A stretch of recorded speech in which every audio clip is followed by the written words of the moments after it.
پیارے بچوں، اب آ رہا ہے ہماری مشق کا اگلا حصہ، سرگرمیاں۔ پیارے بچوں، جب ہم کسی سے بات کرتے ہیں تو صورتحال کے مطابق ہم تاثرات اور لب و لہجہ اختیار کرتے ہیں۔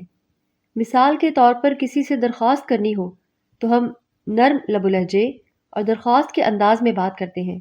کسی سے شکایت ہو تو لب و لہجے میں شکوہ نمایاں ہوتا ہے۔ اس طرح بڑوں سے بات کرتے وقت ادب کا پہلو غالب ہوتا ہے، چھوٹوں سے بات کرتے وقت ہم شفقت بھرا لب و لہجہ اختیار کرتے ہیں۔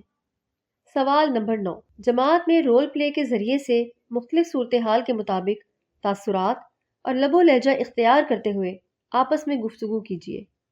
پیارے بچوں، آپ نے اپنے استاد صاحب کی نگرانی میں یہ سرگرمی کرنی ہے۔ پیارے بچوں، یہ تھا ہمارا آج کا سبق۔ امید ہے کہ یہ سبق آپ کو بہت اچھا لگا ہوگا۔ آپ سے اجازت چاہنے سے پہلے آپ کو بتاتی چلوں کہ ابھی آپ کے استاد صاحب آپ کو گھر کا کام دیں گے، وہ آپ نے ضرور کرنا ہے۔ ہاں، اس سے پہلے وہ سبق کا اعادہ بھی کرائیں گے تاکہ آپ کو سیکھی گئی باتیں یاد آ جائیں۔